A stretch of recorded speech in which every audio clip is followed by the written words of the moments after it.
சட்டம் மாறி வந்து மண்ணை முட்டும் காலில் சூழ்ந்து கைகள் தட்டும் வாழியவே தென்னவராட்சி திசைகள் எட்டும் நம்மவராற்றல் விண்ணை முட்டும் எட்டு திக்கும் முரசு கொட்டும் வாழியவே.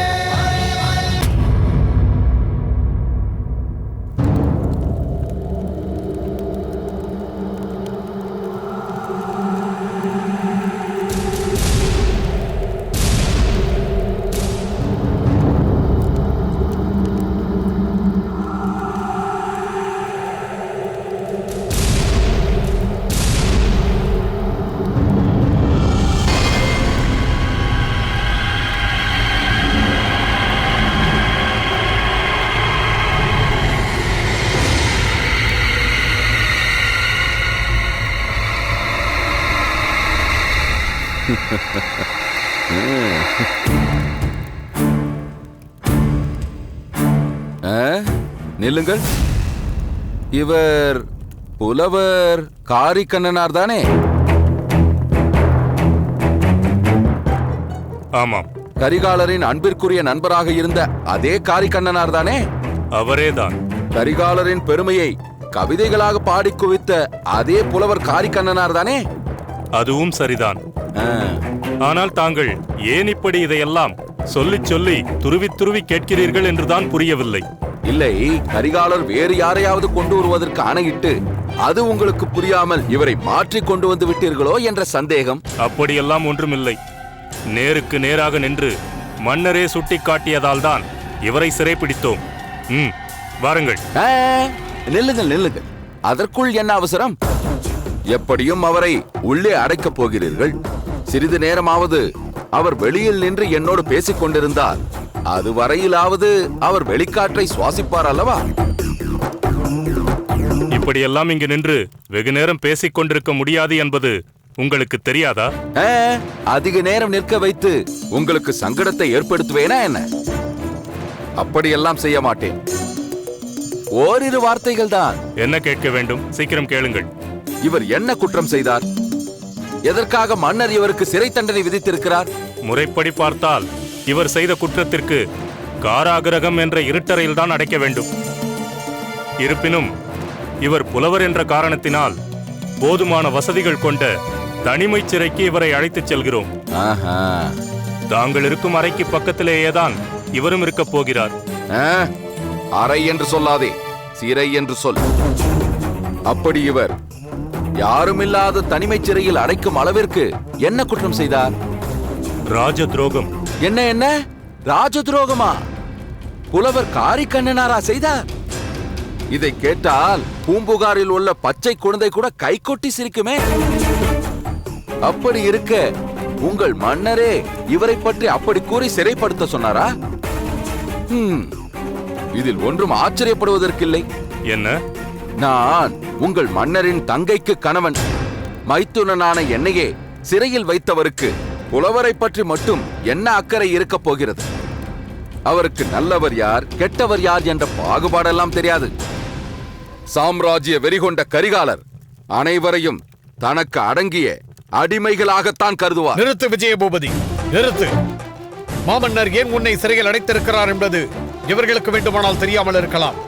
ஆனால் எனக்கு நன்றாக தெரியும். ராஜ விசுவாசமோ?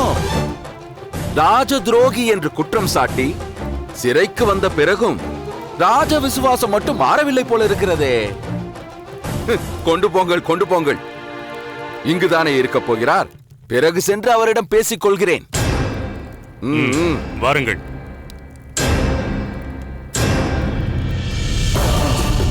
ஏய் கிழட்டு புலவா, என்னை பற்றி உனக்கு தெரியும் என்று எனக்கு தெரியாதா? என்னை காட்டிக் கொடுத்து இப்படி சிறைப்படும்படி செய்தது நீயும் உன் மகள் முத்துநகையும் தான் என்று எனக்கு நன்றாக தெரியும். என்னை காட்டிக் கொடுத்து ராஜ விசுவாசத்தோடு நடந்து கொண்டாயே, இப்போது உன்னிலை என்னவாயிற்று? நீயும் தான் சிறை கைதி, அதுவும் எனது பக்கத்து அறைக்கே வந்திருக்கிறாய். நான் சோழ நாட்டிற்கு துரோகம் செய்தேன் என்றுதானே என்னை காட்டிக் கொடுத்தாய். உன்னை எங்கள் பக்கம் சேரும்படி செய்து ராஜ துரோகியாக தேச துரோகியாக மாற்றிக் காட்டுகிறேன் பா.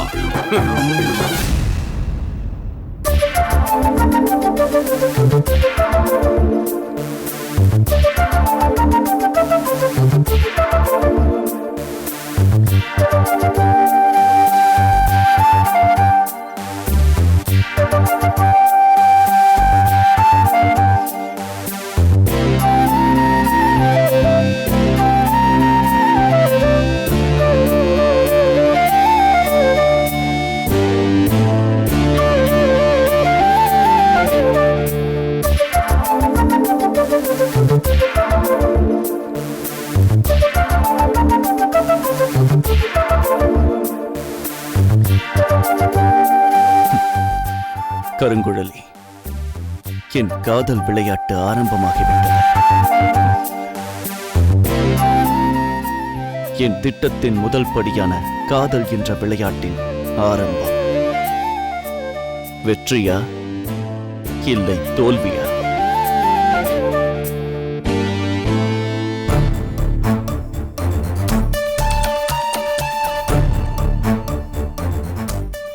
என்ன இது? இன்னும் என் தங்கையை வேறு காணவில்லையே. கருங்குழலி எப்படியும் இதை பற்றி அவளிடம் கூறியிருப்பாளே. பிறகு ஏன் இன்னும் காணவில்லை?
நிறுத்துங்கள் அண்ணா, நிறுத்துங்கள்.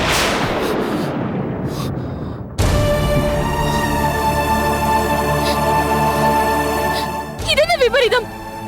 ஏன் இப்படி செய்கிறீர்கள்?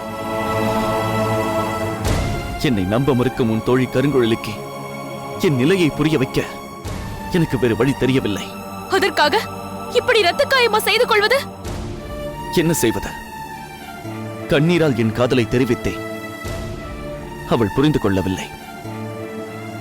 செந்நீரால் தெரிவித்தாலாவது அவள் புரிந்து கொள்வாளா என்று பார்க்கத்தான் இப்படி செய்கிறேன். முதலில் இந்த காயத்திற்கு மருந்து போட வேண்டும். வேண்டாம் கலைவாணி, இது இப்படியே இருக்கட்டும். கருங்குழலி வந்து என்னை பார்த்து என் காதலை ஏற்றுக்கொள்ளும் வரை இப்படியே இருக்கட்டும். இதென்ன பைத்தியக்காரத்தனம்? அவள் மேல் உள்ள காதலுக்காக உங்கள் உடம்பை சிதைத்துக் கொள்ள வேண்டுமா? ஏன்? நீ மட்டும் செழியன் மீது கொண்ட காதலுக்காக உயிரை மாய்த்துக் கொள்ள துணியவில்லையா? இதுவும் அப்படித்தான் கலைவாணி. உண்மையை சொல்லப் போனால் காதல் என்ற சொல்லையே கேலிக்குரியதாக நினைத்து அலட்சியப்படுத்தியவன் நான். அன்று நீ செழியனுக்காக உயிரை விட துணிந்தாயே, அப்போதுதான் எனக்கு புரிந்தது காதலின் மகத்துவம் என்னவென்று. என் அகத்திற்குள் என்ன இருக்கிறது என்பதை ஆராய்ந்து ஆராய்ந்து பார்த்தேன். எனக்கே தெரியாமல் கருங்குழலியை காதலிக்கிறேன் என்பது அப்போதுதான் புரிந்தது. அதை நீ என்னிடம் அப்பொழுதே சொல்லியிருக்க கூடாதா? அவள் அதை உணரும் வகையில் நான் தெளிவாக எடுத்து சொல்லியிருப்பேனே. ஏன் இப்பொழுது மட்டும் என்ன? வெள்ளம் பெருக்கெடுத்து ஓடிய பின் அணை கட்டுவது போன்ற நிலைதான் இப்பொழுது ஏற்பட்டிருக்கிறது. உன் காதலை அவள் நம்பவில்லை. அதை உண்மை என்று ஏற்றுக்கொள்ளவும் அவள் தயாராக இல்லை. அவள் அப்படி இருப்பதில் ஆச்சரியம் ஏதும் இல்லை கலைவாணி. நான் அவளை காணும் போதெல்லாம் கடுமையான வாக்குவாதத்தில் ஈடுபட்டிருக்கிறேன். அவளை இழித்தும் பழித்தும் பேசியிருக்கிறேன். ஆனால் அதற்கெல்லாம் என்ன காரணம் என்று இப்போதுதான் எனக்கு புரிகிறது. என்ன காரணம்? நான் அவள் மீது காதல் கொண்டிருந்தேன். ஆனால் அவளோ இளவரசர் இளம்வழுதி மீது காதல் கொண்டிருந்தாள். அந்த கோபத்தில்தான் அவளிடம் அப்படியெல்லாம் பேசி அவள் மனதை கஷ்டப்படுத்தி இருக்கிறேன் என்று இப்போதுதான் புரிகிறது. கலைவாணி, நீங்களா இப்படியெல்லாம் பேசுகிறீர்கள் என்று மிகவும் ஆச்சரியமாக உள்ளது. ஏன்? ஒருவன் எப்போதும் அப்படியே தான் இருப்பானா? தவறு செய்தவன் திருந்தவே மாட்டானா? இளவரசரின் திருமணம் சோழ நாட்டு ராஜகுமாரியுடன் தான் என்று எப்போது முடிவானதோ அப்பொழுதே கருங்குழலி எனக்குத்தான் என்று நான் முடிவு செய்துவிட்டேன். ஆனால் அவளோ என்னை முன்பு பார்த்த கண்ணோட்டத்திலேயே இப்பொழுதும் பார்க்கிறாள். நீங்கள் சொல்வது உண்மைதான். அவள் இன்னும் உங்களை அதே நிலையில்தான் பார்த்துக் கொண்டிருக்கிறாள். அவள் மனம் மாறி உங்களை புரிந்து கொள்வதற்கு சிறிது காலமாகலாம் அல்லவா? அதுவரை சற்று பொறுத்திருங்கள். நான் அவளுக்கு உங்கள் மனமாற்றத்தை படிப்படியாக புரிய வைக்கிறேன். இது போதும் கலைவாணி. நீ மட்டும் சென்று கருங்குழலியிடம் இதை பற்றி எடுத்து சொன்னால் நிச்சயம் அவள் புரிந்து கொள்வாள். உன்னிடம் இதை பற்றி எப்படி கூறுவதென்று தவித்துக் கொண்டிருந்தேன். நீயே இந்த பொறுப்பை ஏற்றுக்கொண்டாய். இனி எனக்கு எந்த கவலையும் இல்லை. நிச்சயம் நான் அவளது மனதை மாற்றுவேன். என் தோழியே எனக்கு அண்ணியாக வந்தால் அது எனக்கு மகிழ்ச்சிதானே. ஆனால் ஒன்று. என்ன? நீங்கள் அவசரப்பட்டு அவளிடம் எதுவும் பேச வேண்டாம். அது வெண்ணெய் திரண்டு வரும் நேரத்தில் தாழி உடைந்தது போல் ஆகிவிடும். இல்லை இல்லை கலைவாணி, நீயாக சொல்லும் வரை அவளிடம் நான் ஒரு வார்த்தை பேச மாட்டேன். அவ்வளவு ஏன், அவளே என் நேரில் வந்தால் கூட என் கண் திறந்து அவளை பார்க்க மாட்டேன். எப்படியோ என் காதலுக்கு தூது போக நீயே வந்துவிட்டாயே, இதுவே எனக்கு போதும்.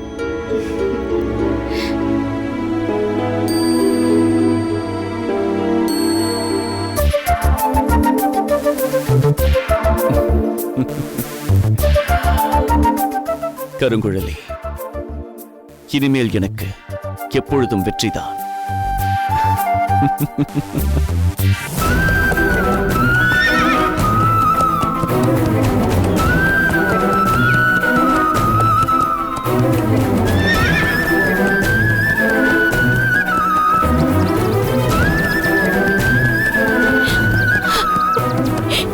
இந்த இடத்தை நெருங்க நெருங்க என் நெஞ்சம் பதறுகிறது. இந்த காடு என் வாழ்க்கையை பாழாக்கி விட்டது போல் தோன்றுகிறது. ஒருவேளை அருகில் உள்ள நீரோடையில் அவரது சடலத்தை காண நேர்ந்தால், ஐயோ, அதன் பிறகு இந்த உடலில் உயிர் தங்குமா? அப்படிப்பட்ட கொடுமையான காட்சியை தான் நான் காணப் போகிறேனா?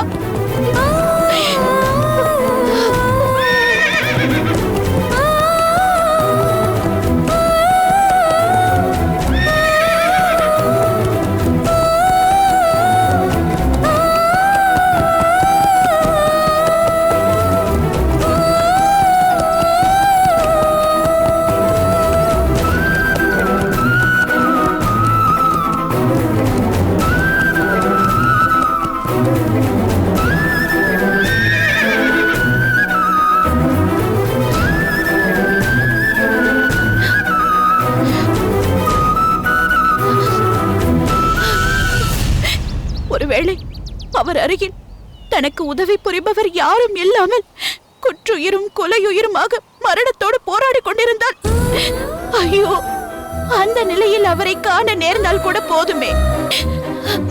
காயத்தால் அலறி துடிக்கும் அவரை தழுவிக்கொண்டு தகுந்த சிகிச்சை தந்து காப்பாற்றி விடுவேனே.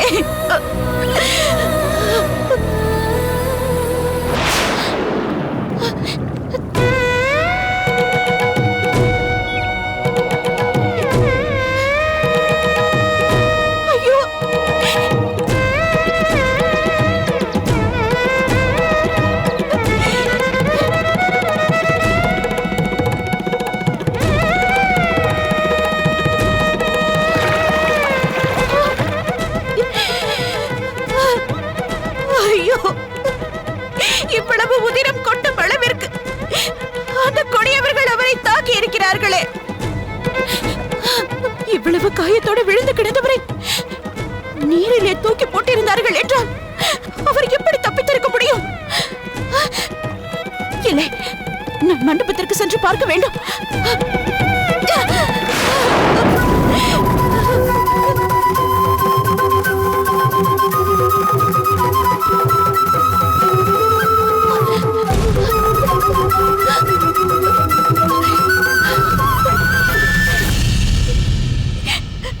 பிரபு,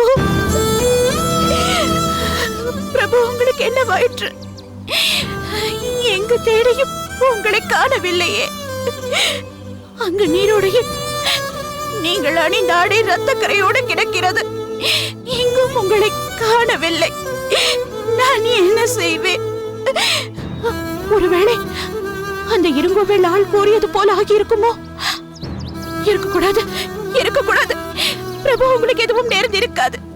உங்களுக்கு எதுவும் நேர்ந்து.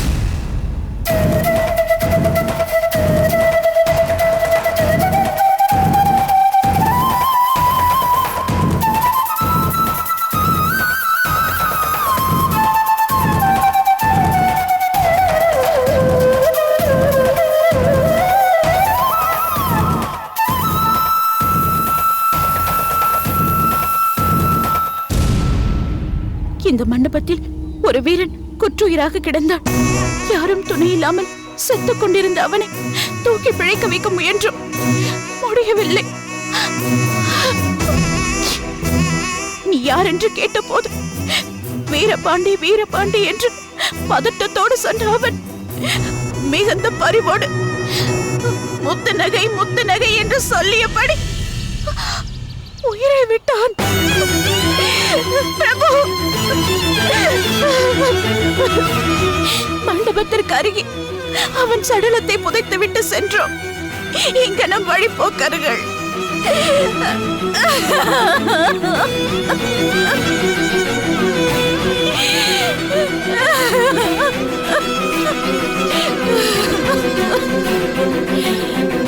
பிரபு, நம் வாழ்வில் இப்படி ஒரு சோதனை வரும் என்று நான் எதிர்பார்க்கவில்லையே. எப்படியெல்லாம் உங்களுடன் வாழ வேண்டும் என்று கனவு கண்டேன். அனைத்தும் பகல் கனவாக போய்விட்டது. ஐயோ பிரபு!